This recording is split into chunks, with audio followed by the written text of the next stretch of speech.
Breaking news. Shariah court hold sitting in Ekiti State. For the first time, we have seen Shariah court holding sitting. That has always been the fear of the Yoruba people that Shariah law is coming back to Yoruba land. And the people that said we want Shariah law in Yoruba land, they may likely take it to the east if it worked in Yoruba land. If you are watching, click on that like button, all notifications, subscribe to the YouTube channel, and drop your comments. Now, Evangelist Benjamin Ezesinachi, Shariah law has started in Yoruba land from Ekiti State. It may likely move to Delta, Port Harcourt, and go to Igbo land. What are your opinions about that this morning? Good morning, good afternoon, good evening, and good night, wherever you are watching us from. I remember humble self evangelist Benjamin Ezesinachi, the Biafran evangelist. Now listen and listen good, my brother.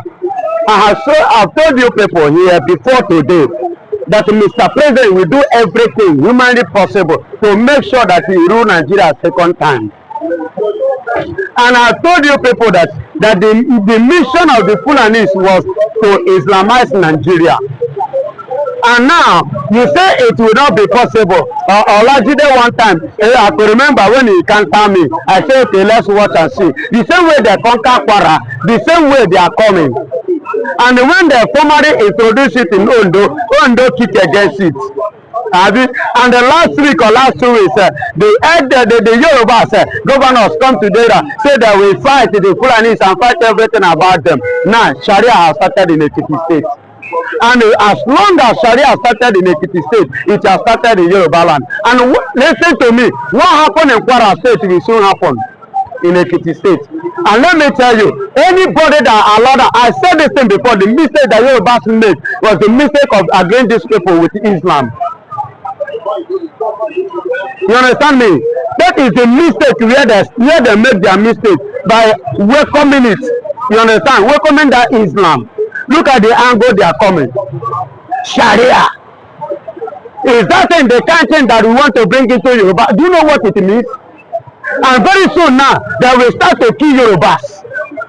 And when they kill Yorubas, very soon now you begin to see Yoruba people with one hand. All in the name of Sharia. And after doing that, they successfully succeed in Yoruba land. The next thing that, that Islam based thing, they have tried to establish it in the east. The day their boss, their order, the one who came with that this thing into this country, he died on his way to east. So that is how Sharia will die on his way to east. I get it. And that has been, remember last year, either in Philip or where we discussed this, that the man in the north to say the only way Igbos will rule Nigeria is for them to accept Islam. Am I lying? Remember, you understand? And Igbos are not willing to welcome Islam, and that is why Yorubas and the Fulanis are the one ruling Nigeria. Now they have officially come because they told you, and we told you, and now you people do not agree. Now it's coming to pass that their intention was to Islamize Nigeria. That Nigeria is an Islamic nation, and they are paying their dues internationally. Now our eyes don't declare small. The Yorubas eye then declare small. But it will be, oh, sorry. There is a statement that Yoruba used to say, Mogbe. You know the meaning of Mogbe? That is the next language. Sorry. That will be the next language, the next shout of Yorubas. Because when these people will actually come in their major thing in their heart, what they are saying in the mouth is different from what is in their heart. So, their own is divide and rule. Their system of divide and rule is to come, clear this place, kill everybody here, just as they did in Kwara. After kill, they occupy, they kill, they occupy, they kill, they occupy.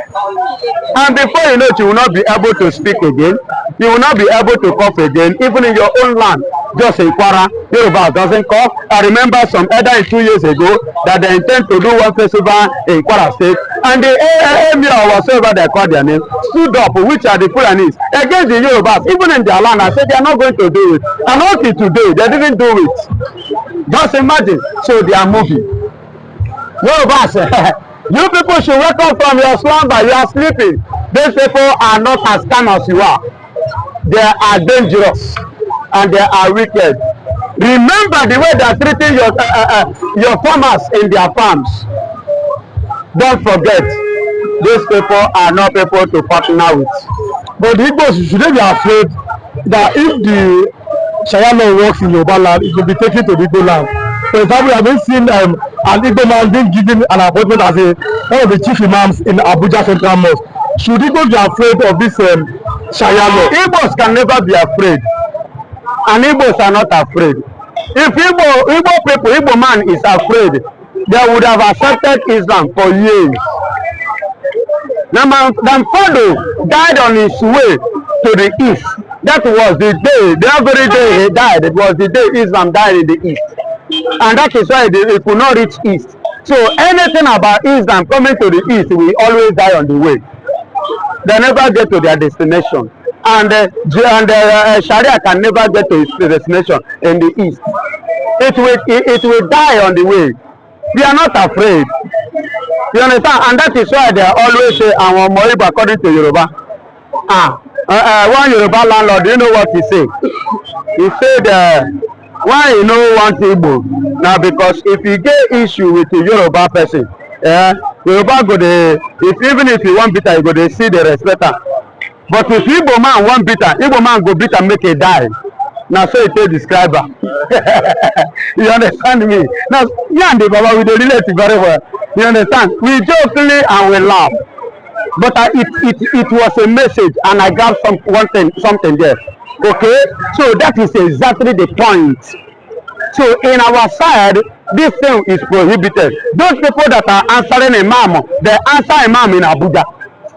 But when they reach Igbo land, which is their father, they say in the midst of the Christmas, they know they answer imam, and they know they practice Sharia, they know they practice Islam there. Now that our normal tradition, then they follow. But I about the Igbo man that became a chief imam. All the things that that is what I'm saying. He was made a chief imam in Abuja, and imam ends in Abuja. So far he turned his face to the east. Once he turn his face to east, anything imam he go drop am for Abuja. And once he reach east, have you ever seen them come to east? He go tell you say as imam. He sit with the elders, he calling himself imam. Or he sit with the elders and begin to tell them Islamic. Who send a message with that one? Nobody send a message with that. Then go if you not take time, then go even banish him and banish his family. They are saying we don't tolerate. We have culture and we have respect to it. So you are an imam, you are anything in Abuja. You can collect any title and use it to do what? And do what? your business. To do your business and work freely in Nigeria, to secure your business. So now, if that is the case, we are looking at the fact that Nnamdi Kanu was called a terrorist by Bashir Ahmed. Yesterday, it was all over social media. Bashir Ahmed was the former spokesman to President Muhammadu Buhari. And even though he has been taken to court to talk about that tomorrow, what are your opinions? And why did you that Bashir Ahmed called Nnamdi Kanu a terrorist and that he should not be released? I don't blame him. Do you know whom I blame? I blame the country called Nigeria, who gave him an opportunity to be on that sea and to experience that sea. That is why the seat they shack him. That position that he have been before they shack his head, wey make him lose his mental faculty. Because in his generation, let him go. I want to remind him in case he forget. Let him go and forsake his generation. Have they been able to produce somebody like Nnamdi Kanu? Have they ever had any credential person in the qualification or classification of Nnamdi Kanu? Even the generation to come, they will not have it. You understand me? I don't blame him. When somebody that did not go to school, somebody that did not even know where his certificate is becoming the president. Muhammadu Buhari, during his tenure, did he present his certificate? They say he get O level, or you produce the O level, he say he catch fire. Now only in Nigeria, your certificate they catch fire as a president. You go military, they say, where the military certificate? Compound soldier. You know they say Buhari na compound soldier. It's a compound soldier. And where is it? Nothing to show. Everything na zero. They say, why would this country? Oh my God! Why would this country actually? Why would the country move forward? When the educated ones, the people that merit some positions, that position are not be given to them. How do you think that they will value education in Nigeria? How do you think that we value life in Nigeria? How do you think that they will value personalities in Nigeria? How do you think that we value lives, that we value things in this country? How do you think when somebody that did not value life, who valued animal than human being, and you give him an opportunity to become the president, he will not value your life. He will continue to value animal. So finally, let's speak on this. Hope Uzodinma as the new Igbo leader in the APC, and then have been called as is the other that Hope Uzodinma is the hope of the Igbos regarding coming closer to Aso, because he is seen as somebody that the Fulanis can trust. What do you have to say about Hope Uzodinma? Yes, hope that gave him Hope Uzodinma. Did he win the election? No. How did he come to power? By rigging and by presidential voice order from above. And the same person who judged the case come out last year and said to you and I before us that she was having eye problem when she pronounced Hope Uzodinma the winner of election. And I said back to her, what stop you from visiting the clinic before coming to judge the case? And that is the country we are in. You understand? The Hope Uzodinma they are calling, who gave him that position? Fulani. Not to the Igbos, neither the Biafrans. Fulani gave him because Fulani put him. And the Fulani are using him as a tool. And it's working for them. It's an instrument in their hand. So what do you expect? They will definitely visit the corridor of Aso Rock because all of them are bred of the same feather. It's not an Igbo leader. We know our leader. Our leader is Mazen Namdekano. Nothing like Hope Uzodinma. Do you know what a leader is all about? A leader is a person that will listen to the cry of the people. A leader is somebody that will see future and that will go ahead of the people that is leading. A leader is one that will not like any of his followers to miss. A leader is somebody who always think about his own people, not himself. That is a leader. Listen to me. A good leader, somebody that can to uncover the mysteries and their secret agenda and plan against Nigeria that some region currently now are beginning to witness. Away from that, we have also seen that the attack of terrorism is very, very questionable. Like in their real consciousness, can they be able to come out and tell the whole world in honest truth that Nnamdi cannot be armed, that Nnamdi Kanu is behaving like the Boko Haram, Nnamdi Kanu is going like Yorubas, Nnamdi Kanu is behaving like the ISIS, Nnamdi Kanu is behaving like the Al-Qaeda network, Nnamdi Kanu is behaving like those bandits in the north killing people up and down. You cannot see anybody that see an POV person today will be clapping their hands. Everybody is happy. But once you say you are ISIS, you are Boko Haram, the herdsmen, bandits, then you are in for trouble. What we are saying that the tag of terrorism has already gone to court, and the court has set Nnamdi Kanu free. The UK, United States of America, different countries of the world have come and said that Mazen Nnamdi Kanu is not a terrorist. Then how come it is only Fulanis and Northerners are saying that this man is a terrorist? There's so much to that, and we know that there are so much to those statements because the guy is purely an obstacle. Anyhow you look at it, anyhow you want to understand it, Nnamdi Kanu's presence signifies resistance. Nnamdi Kanu's presence and message and utterances signifies resistance in all ramifications. Is it the Nnamdi Kanu that Trump invited when he was campaigning for the first time? We saw it clearly with the GOP members in America. Nnamdi Kanu is busy until Buhari and his casemen held a meeting and went as far as going to Kenya to kidnap somebody who does not bear arms. Took him to the same court they owe. Nnamdi Kanu won them in their own court. You still see them. That's why I'm telling you that they still come out and say Nnamdi Kanu is a terrorist. It tells you that there is something Nnamdi Kanu is trying to stop them from, and they are not comfortable with it, and they can never have access to the eastern region. Never. There's a report that say, or people are saying that Kanu was exposing the Fulani agenda in the north, that they taking it to the south. What might likely happen is what Kanu was exposing. That is why there's so much hatred for him. What are your opinions concerning that? And it's unfortunate the Hausas allowed the Fulanis to overrun them. You know, the Hausas and the indigenous people in the north, they allowed the Fulanis to overrun them, take over every space that has to do with Hausa man's resources and existence. Today, Hausas are struggling to challenge the Fulani hegemony in the north. That is just it. So they fight that conquest, and they know that the next place to push it is towards the south.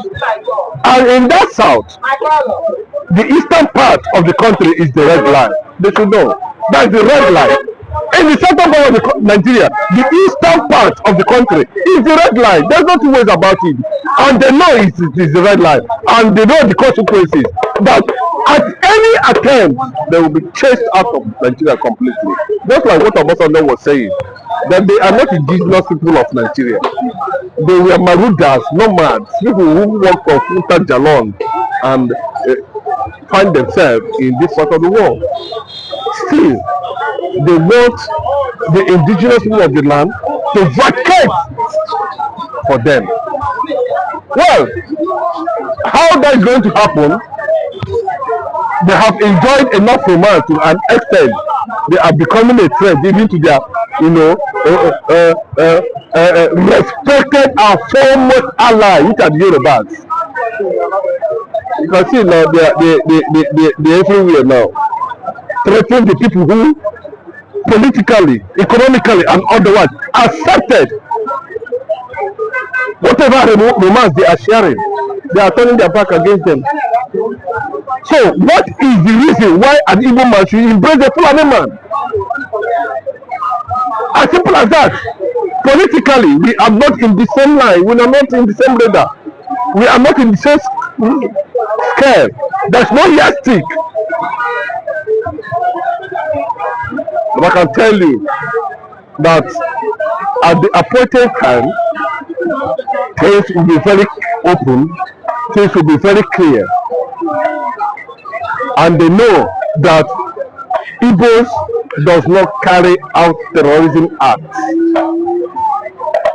Igbos are not terrorists. Even an average person around the world knows that Igbo man does not engage in terrorism. What Igbo man believes is work, define yourself, go through the process by reason of divinity. God, things can work for you. Then you celebrate. As simple as that. That's what Igbo man believes in.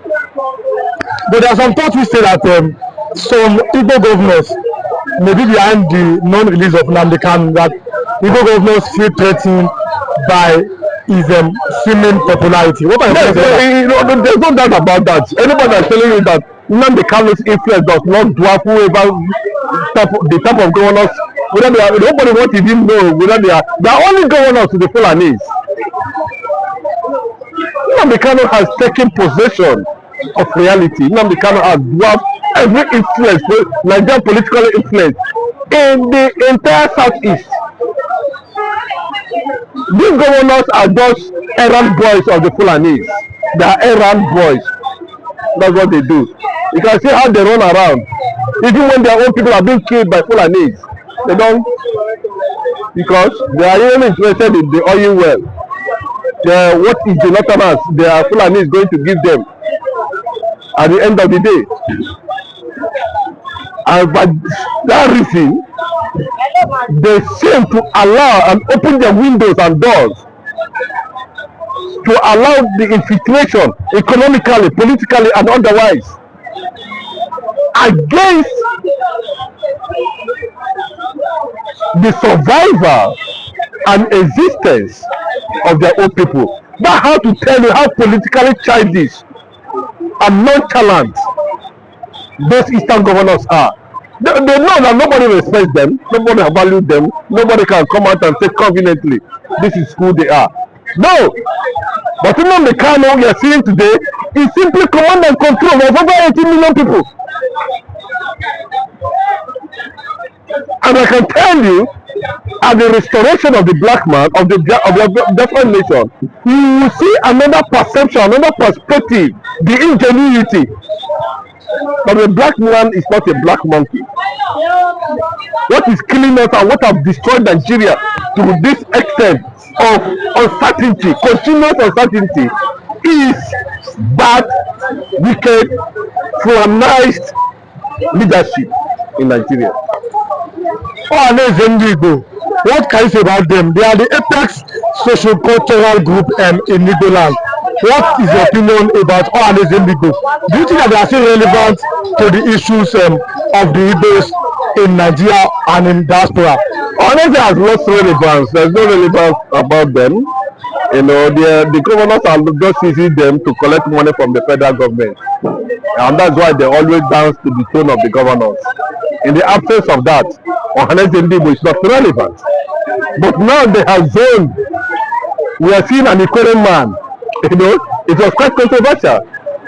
John Mbata Azunta, imagine as the Ohanese president from Rivers State, you put it precisely. Maybe we can experience a transformational Ohanese that will bring about unity, or Ohanese that will unite the entire South and Southeast, or Ohanese that will erase the seed of discord. We have brothers who see their brother and say, it's not my brother because of crude oil, or because of what you want to get, or because of one contract or the other, or rather because of money. That's like what is Things Fall Apart wrote, Chinua Achebe. He said, "Now put a knife in the things that hold us together and things falls apart." They put a knife. So if Azunta Mbata John, the current former senator of the Federal Republic of Nigeria, and the current man who has taken the position and possession of Ohanese leadership, can toe the line of bravery to restore the identity of unification of the Biafran people, I think to an extent it is a good way to send a strong signal to the local hegemony to be aware that